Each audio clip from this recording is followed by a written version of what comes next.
ফুল ফুটুক নাই বা ফুটুক, ফুল ফুটুক নাই বা ফুটুক, আজ আমার বসন্ত, আজ আমার বসন্ত। আসসালামু আলাইকুম। গত 2 দিন আপনাদের সঙ্গে দেখা সাক্ষাৎ নাই। ভাবলাম চোখের আড়াল হলে তো মনের আড়াল হয়ে যায়, আমি আমার মনের আড়াল হয়ে যাই, তাই কিছু কথা বলতে আসলাম। ধরেন আপনি বিদেশে একটা হাসপাতালে চিকিৎসায় আছেন, ভয়াবহ কোনো অসুখ বিসুখ নাই আপনার, জাস্ট বডি চেক আপ। যেহেতু বিদেশে একটা কাজে আসছেন, ফুল চেক আপটা করায় নিচ্ছেন, তাও আবার ফ্রি। ফ্রি, কারণ আপনি খুব গুরুত্বপূর্ণ একজন মানুষ। বিছানা শুয়ে আছেন, মোবাইলে দেখতেছেন দেশে কি হচ্ছে, আপনি দেখতেছেন ছাত্ররা আপনার দেশের ছাত্ররা রক্ত দিতেছে, গুলি খাচ্ছে। এমনও দৃশ্য দেখতেছেন যে একটা বৃদ্ধ ইট ভাঙতেছে। কেন? ওই ইট নিয়ে ছাত্রদের হাতে তুলে দিতেছে, ইট লাগবে ইট, ইট লাগবে ইট। ওই যে মুগ্ধ বলছিল না পানি লাগবে পানি, ঠিক তেমনি ওই বৃদ্ধ না বলতেছে পলিথিনের মধ্যে ইট নিয়ে, ইট লাগবে ইট লাগবে ইট লাগবে। ছাত্রদের হাতে ইট তুলে দিতেছে, আর ছাত্ররা ওই যে মেসে থাকে না, মেসে থাকার ওই যে চকিগুলা রাস্তা দাঁড় করায়া ওদিক থেকে কিন্তু গুলি হচ্ছে অনবরত, আর ওই ইট দিয়া ওদেরকে মারতেছে। এরকম ভাবে যুদ্ধ হইতেছে, আর আপনি সেটা মোবাইলে দেখতেছেন। ব্যথিত মন, যেহেতু আপনি দেশকে ভালোবাসেন, বাংলাদেশের একজন নাগরিক, কাজের জন্য বিদেশে আসছেন, প্রয়োজনে আসছেন, ঠিক ওই টাইমে দরজাটা খুলল, তাকাইলেন একজন নার্স, সুন্দরী, একগুচ্ছ ফুল হাতে সামনে এসে দাঁড়াইছে। আপনি জিজ্ঞাসা করলেন ফুল কেন? বলেছে স্যার আমরা জানতাম না আপনি যে বাংলাদেশের প্রধানমন্ত্রী। ডক্টর ইউনূস স্যার অবাক হইল, ফ্রান্সের ওই হাসপাতালে তখন অবাক হইল যে কি বলেন আপনি, আমি প্রধানমন্ত্রী? যে হ্যাঁ স্যার, আন্তর্জাতিক মিডিয়াতে দেখাচ্ছে। আচ্ছা তাই নাকি? তখন স্যার ওই নার্সকে বলতেছে যে হ্যাঁ, গতকাল ওরা আমাকে ফোন দিছিল, কিছু ছাত্র বলল যে স্যার আমরা তো শেখ হাসিনাকে তাড়াইতে পারছি, দেশটাকে স্বাধীন করতে পারছি, আমরা রক্তের উপরে দাঁড়ায় আছি, স্যার আপনি এসে হাল ধরেন। তখন স্যার বলছে যে না না না, ওই কাজের জন্য আমি পারবো না, আমার অন্য কাজ আছে, দেশে অনেক ভালো ভালো নেতা আছে, তোমরা বাইছা নাও। বললো যে না স্যার, বললো যে না তোমরা বাইছা নাও, চেষ্টা করো, যদি না পাও আমাকে ফোন করো। ছাত্ররা আর কোনো কথা বলে নাই, ওনার ফোন রেখে ওনারা মিডিয়াতে জানায় দিছে যে আমাদের দেশের এখন প্রধান উপদেষ্টা বা প্রধানমন্ত্রী ডক্টর মোহাম্মদ ইউনূস স্যার, ওনারাই জানায় দিছে মিডিয়াতে। আর ওই মিডিয়ার নিউজ সারা বিশ্বে প্রচার হয়ে গেছে। ওই নার্স দেখতে পাইছে, নার্স ফুল নিয়ে আইসা ওনাকে জানাইছে, বুঝছেন? প্রথম একজন সুন্দরী নারীর কাছ থেকে জানতে পারছে ডক্টর মোহাম্মদ ইউনূস স্যার যে বাংলাদেশের প্রধানমন্ত্রী উনি কিন্তু মিথ্যা কথা বলে না, একদমই বলে না, বলার প্রয়োজনও নাই তো, একদমই নাই। কারে ভয় পায়? কেন ভয় পাইব বলেন তো? সারা বিশ্বই তো ওনার দেশ, শুধু বাংলাদেশের নাগরিক না, উনি সারা বিশ্ব বাংলাদেশকে ভালোবাসে ওনার কারণে, একজন নাগরিকের কারণে, সাধারণ নাগরিক না, আমাদের মতো লাল্লু পাঞ্জু না তো, ওনার কারণে সারা বিশ্ব বাংলাদেশকে নতুন কইরা চিনতেছে। এবার যে বিদেশে গেল, ওইখানে একটা পত্রিকায় ইন্টারভিউ দিছে, যেটা এখন ভাইরাল, পুরা ভাইরাল, যে উনি সোজাসাজি বইলা ফেলাইছে। হ্যাঁ, সোজাসাজি বলছে যে ছাত্ররা বলছিল আমাকে যে আমরা এখন কি করব। তখন আমি পরামর্শ দিছি তোমরা চেষ্টা করতে পারো, তোমরা যদি দেশের জন্য জীবন দিতে পারো, শহীদ হইতে পারো, তাহলে একটা দল করতে পারো। তখন ছাত্ররা বলছে স্যার আমরা কি পারবো, দাঁড়াইতে পারবো? চেষ্টা করতে অসুবিধা কি? উনি এইভাবেই তো কথা বলেন, তাই না? চেষ্টা করতে অসুবিধা কি? চান্স নাও, একটা সুযোগ নাও, কারণ তোমরাই তো রক্ত দিছো, তোমরা যদি মরার জন্য প্রস্তুত থাকো তোমরাই তো পারবা। এটাই চরম সত্যি কথা। মুসলমানের সাথে কেউ পারে না কেন? মুসলমান সবসময় না মরার জন্য রেডি হয়ে যায়, তৈরি হয়ে যায়। জানেন না, আমেরিকায়, আফগানিস্তানে, ইরাকে, ইরানে কতবার চেষ্টা করছে মুসলমানের সাথে ফাইট দিতে, বিশ্বের সেরা সরঞ্জাম নিয়ে, সেরা মিলিটারি নিয়ে। যেসব মিলিটারিরা, আমেরিকার মিলিটারিরা কিন্তু বাংকারে বসে বার্গার খায়, প্রতিদিন ক্লিন শেভ করে, প্রচুর খরচ তাদের প্রতি, তাদের পিছনে প্রচুর খরচ। ওই আর্মি পালে তো তারা, ওই আর্মি দিয়ে কি যুদ্ধ হবে? আপনি বার্গার খেয়ে যুদ্ধ করবেন? আর এরা তো মরার জন্য প্রস্তুত, একজনই তো 1 লাখের সমান। ওই কথাটাই মিন করছে, তোমরা তো মরতেই আসছো, মরার জন্য তো প্রস্তুত আছো। যদি মরতে প্রস্তুত থাকো তাহলে দল করো। উনি আর এইভাবে করেন নাই তো, আমি আমার মতো করে বলতেছি। সারমর্ম এইটা, সারমর্ম এইটা, ছাত্ররা দল করছে। এখন দেখেন, বাংলাদেশে তো অনেক দল হয়েছে, আপনি বিশ্বাস করেন বললে না হলো 30 থেকে 40টা পাবেন।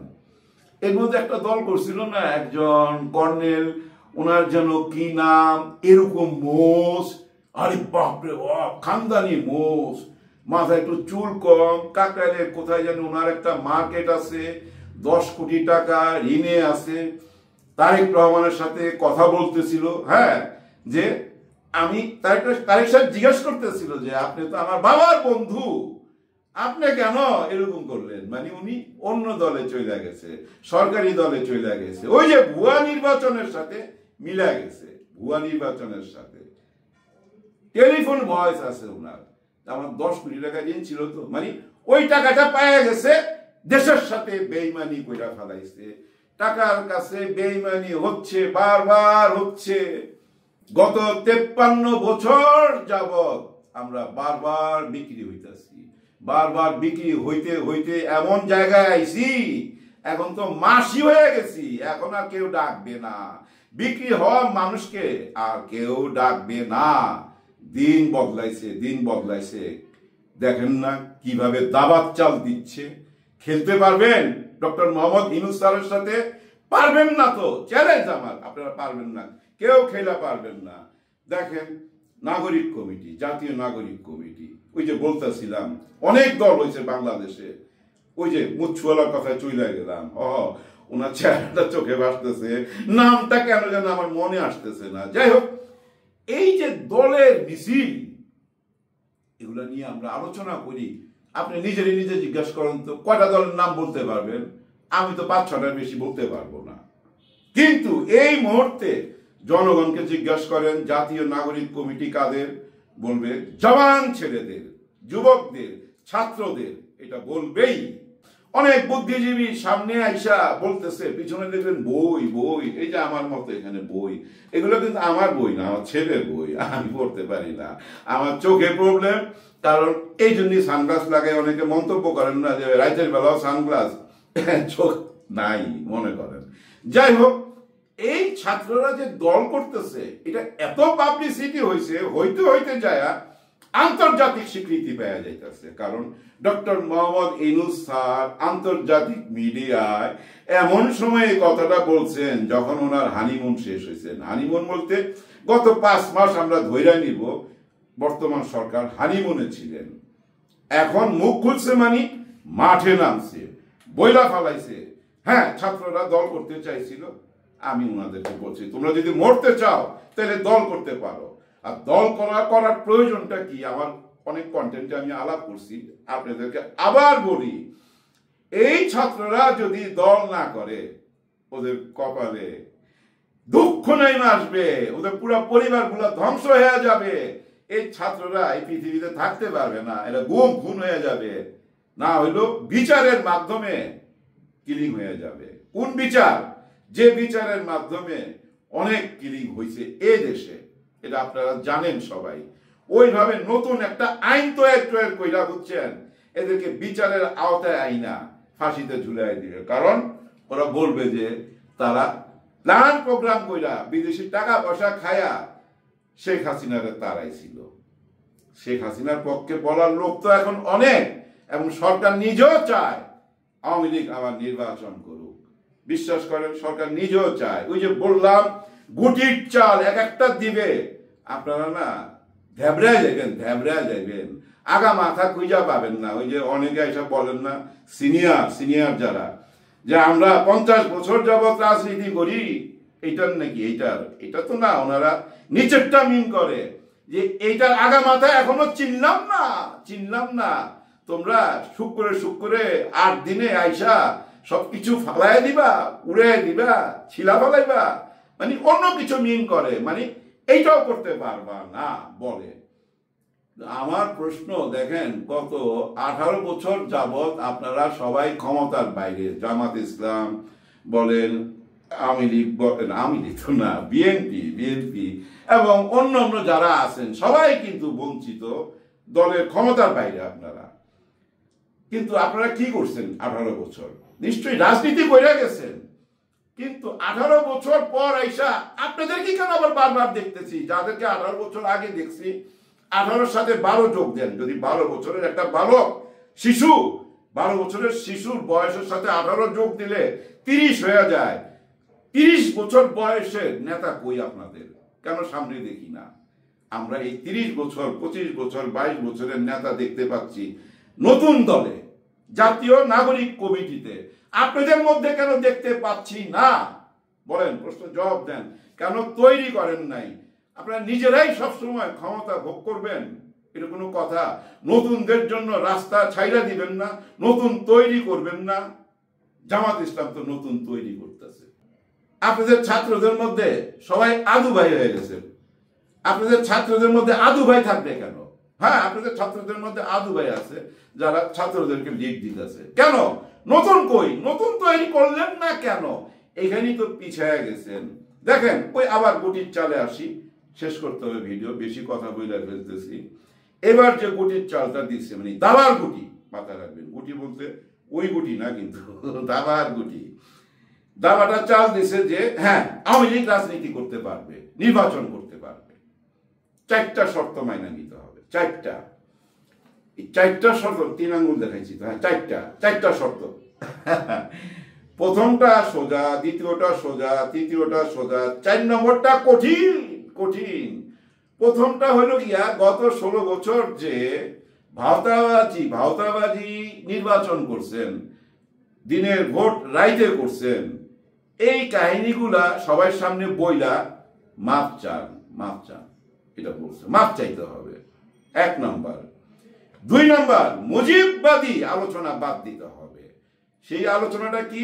ওই যে স্বাধীনতার পক্ষে, স্বাধীনতার বিপক্ষে, রাজাকারের নাতিপুতি, মুক্তিযোদ্ধা, এই বিভাগ করা যাবে না।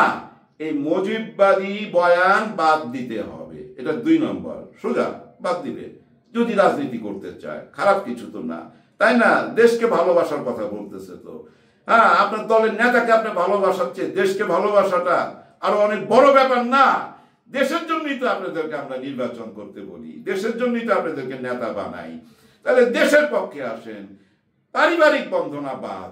3 নম্বরটাই হচ্ছে পারিবারিক, মানে শেখ হাসিনা, শেখ রেহানা, যত শেখ আছে, ইনারা কেউ নির্বাচনে দাঁড়াইতে পারবে না। নতুনদেরকে দাঁড়াইতে বলতেছে। নতুন যদি আওয়ামী লীগের মধ্যে কেউ থাকে, সামনে চলে আসেন। হ্যাঁ, চলে আসেন। ওই যে বলছিলাম 4 নম্বরটা, হ্যাঁ, 4 নম্বরটা কঠিন। সেটা কি? যারা আপনারা আসবেন নির্বাচন করতে আওয়ামী লীগের, তারা বিচার চাইতে হবে। কার বিচার? যারা এই দেশের টাকা পয়সা লুট করছে, রাজনীতি করছে, আয়না ঘর বানাইছে, গুপ্ত হত্যা করছে, বিদেশে পালায় আছে বা জেলখানায় আছে, এদের বিচার চাইতে হবে। 4 নম্বরটা একটু কঠিন না? এটা চাওয়া মানে তো আপার বিচার চাওয়াও হয়ে যায়, বুঝছেন না? আপার বিচার চাওয়া হয়ে যায় না। এই 4টা জিনিস চাইলে আপনারা নির্বাচন করতে পারবেন, এরকম একটা কথা সরকারের পক্ষ থেকে কেউ একজন বলছে। আমি দেখতেছিলাম এই ইউটিউবে। সবাইকে না সুযোগ দিতে হবে। ওই 4টা দফা মাইনা আওয়ামী লীগও চলে আসেন। আর বিএনপি তো আছে, ওনারা তো জানেন ক্ষমতায় যাচ্ছে, ওনারা মনে করতেছে, আমিও মনে করি বিশাল দল, সমুদ্রের মতো। কিন্তু এই সমুদ্রের কোন কোনায় কি হইতেছে না হইতেছে, হেড অফিস থেকে সব খবর রাখতেছে। ওনার কথাবার্তা বোঝা যায়। আমি তারেক রহমান সাহেবের কথা বললাম, ওনার কথাবার্তা বোঝা যায়। কিন্তু উনি একটা কথা বলছেন, ঝড় আসুক, তুফান আসুক, সাইক্লোন আসুক, যা কিছু হয়ে যাক নির্বাচনের ডেট দিতে হবে। ওই যে বললে হবে না 18 মাস, 2 বছর, 15 মাস, এরকম তানাই বানাই কথা চলবে না, একটা ডেট দিতে হবে। ডেট নিশ্চয়ই তাড়াতাড়ি চলে আসবে। ডেট আসার আগে নাগরিক কমিটি, জাতীয় নাগরিক কমিটি তৈরি হবে। এখন কিন্তু দেখেন সুশীলরা চিৎকার করবে, আগামী 1 সপ্তাহ তো চিৎকার করবে, এই সরকারে থাইকা সরকারের টাকায় হেলিকপ্টারে চইরা দল গঠন করবেন আপনারা, এটা হইতে দেব না, এটা স্বৈরাচারী আচরণ হয়ে গেল, এটা ঠিক না, এরকম চিৎকার করবে সবাই। কিন্তু বাস্তবতাটা কি জানেন? বাস্তবতাটা আমি আপনাদেরকে বলি। দল করতে হইলে না ভালো মানুষ লাগবে, খারাপ মানুষও লাগবে। হ্যাঁ, গুন্ডা পান্ডা, পুলিশ, উকিল, সব ধরনের মানুষ লাগবে। আমার দলের কেউ যদি ধরা পড়ে তারা ছাড়াইবার জন্য 20টা উকিল রাখতে হবে। তো 20টা উকিল। আমাদের এই যে শেখ সেলিম প্রডিউসার ছিল, উনি মারা গেছেন এবার এই যে 5ই আগস্টের অভ্যুত্থানের সময়, ওনারই ছিল 20টা উকিল। জানেন, কেস থাকুক না থাকুক পেমেন্ট দেওয়া হইতো, কিন্তু মান্থলি পেমেন্ট পাইতো। এরকম দল গঠন করতে না দলেরও উকিল লাগে, আবার ওই যে গুন্ডা পান্ডাও লাগে। কারণ যে কাজটা সরকার নিজে সরাসরি করতে পারবে না, ওইটা ওদের দিয়ে করাবে। এভাবেই কিন্তু আমাদের দেশের প্রত্যেকটা রাজনৈতিক দল চলতো। নাহলে ছাত্র দল লাগবে কেন বিএনপি, ছাত্রলীগ লাগবে কেন আওয়ামী লীগের? ওই ছাত্র দিয়া বুঝছেন ভয় ভীতি দেখায়া দেশটাকে ঠিক মতো চালায় নিতে চায় নিজের মতো কইরা। ঠিক মতো মনে নিজের মতো, ঠিক কিনা বেঠিক এটা তো জনগণ টের পায়, ওনারা কিন্তু টের পায় না। কারণ ওনাদের চারিদিকে তখন চামচা ঝুটা যায়, প্রচুর চামচা, এত চামচা যে চামচার কারণে না চামচ দিয়া খাইতে হয় না, হা কইরা থাকলে সব চামচারাই খাওয়ায় দেয়, এমন পর্যায়ে চলে যায়। প্রত্যেকটা দলই তাই করছে। এখন দেখেন আমার তাইলে কি করতে হবে? আমি মনে করেন একটা স্বপ্ন নিয়ে আসছি, আমি দেশটাকে ভালোবাসি। এখন আমার দল চালাবার জন্য শুধু পুলিশ দিয়ে হবে, র্যাব দিয়ে হবে, প্রশাসন দিয়ে হবে, সচিব দিয়ে হবে? আমারও মাঠ পর্যায়ে ছাত্র লাগবে, আমারও লাগবে আমার দেশ চালাইতে জন্য। অঙ্কটা বুঝতে এখানেই, দাবাগুড়িটা কিন্তু এখানেই। ওনারা নিজেদেরকে শক্তিশালী করার জন্য এই দল গঠন করা হইতেছে। এই দল কিন্তু এখন বর্তমান সরকারকে সাপোর্ট দিবে। আমি ভাই সরাসরি কথা বলি, কোনো রাগ ঢাক না, আমার ভুল হইতে পারে, ভুল হইলে মাপ চাই নেবো। এই জামাতে ইসলাম কিন্তু সাপোর্ট দিবে বর্তমান সরকারকে, এবং অন্যান্য ইসলামিক দলও কিন্তু দেখবেন আগামী কিছুদিনের মধ্যে ডক্টর মোহাম্মদ ইউনূস স্যারকে সাপোর্ট দিবে। হ্যাঁ দিবে। আপনারা ইঙ্গিত বুঝেন না? এখন ওয়াজের মধ্যে কোনো ঘুষের ওয়াজ হয় না। কেন হয় না? ওনারা বুঝতে পারছেন যে একটা মানুষের খালি দোষ খুঁজা বাইর কইরা দেশের আর ক্ষতি করতে চায় না। এই মানুষটি যদি আমাদের সঙ্গে জড়িত থাকতো গত 20 বছর আগে থেকে, এই দেশের চেহারা অন্যরকম হয়ে যেত ভাই, অন্যরকম হয়ে যেত। মাত্র 6টা মাস গেছে, আর 6টা মাস সময় দেন, আর 6টা মাস সময় দেন, আপনারা নিজেরাই বলবেন এই সরকার আরো থাকুক। যদি না বলেন আমার গলে চর মাইরেন, চর মাইরেন। অনেকে বলতে চায় সরকারের কোনো ভিত নাই, ভিত নরবরে কচু ঘোড়ার ডিম। দেখেন না, এই ছাত্ররা দল ঘোষণা করার পর এই সরকারের চেহারা অন্যরকম হবে। অন্যরকম বলতে আমি বুঝাচ্ছি না ওই যে আওয়ামী লীগের মতো হবে না, ওইরকম হবে না। ইউরোপে আমরা যেরকম সরকার দেখি এরকম সরকার হবে এই সরকার। হ্যাঁ, বিবেকবান হবে, বিবেক ওনাদের আছে। বিবেক আছে বলেই কিন্তু দেখেন এখনো কেউ ফাঁসিতে ঝুলে নাই। কিন্তু ওদিকে দেখেন সিরিয়ায় আসার সরকার পতনের সঙ্গে সঙ্গে 300 জনকে 4 দিনের মধ্যে ফাঁসিতে ঝুলাই দিছে, গুলি করে বাইরা ফেলাইছে। এরকম কি হয়েছে? এখানে হয় নাই। তার মানে ওনার বিবেক আছে, কিন্তু ওনার জ্ঞানও আছে। উনি হেরে যাবে না, হারতে আসে নাই, ওনাকে আপনারা বুঝতে পারেন নাই। সবাই আল্লাহর উপরে ভরসা রাখেন, না হলে আমাদের হাতে এই সুযোগ আর আসবে না ভাই। সত্যি আমি বলতেছি, এই সুযোগ আর পাবেন না, এরকম সরকার আর পাবেন না, ডক্টর মোহাম্মদ ইউনূস স্যারকে আর পাবেন না। সবার জন্য সবাই দোয়া করবেন। আল্লাহ হাফেজ।